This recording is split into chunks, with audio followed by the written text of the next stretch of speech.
Hi guys! Welcome to Affordable Recipes!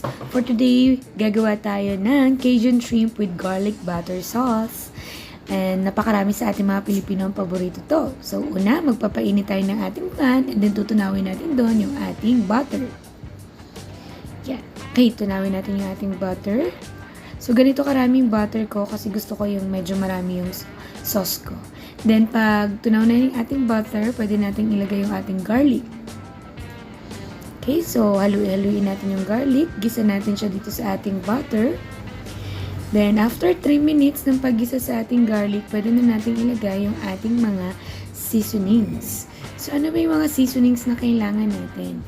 So, tatlo lang yung gagamitin ko today. First is yung ating Cajun seasoning para mas maging flavorful.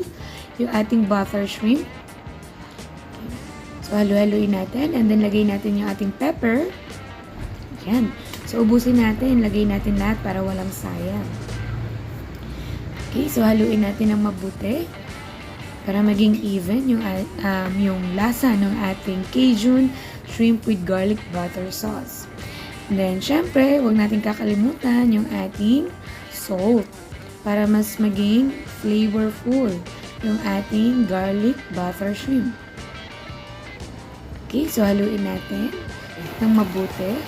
Then after that, pwede natin ilagay yung ating shrimp. By the way guys, 1/2 kilo pala itong shrimp na nabili ko sa palengke. Okay, so lagay na natin lahat. After natin ilagay lahat, so haluin lang natin siya.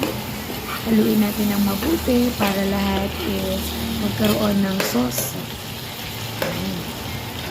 So haluin natin ng mabuti siya.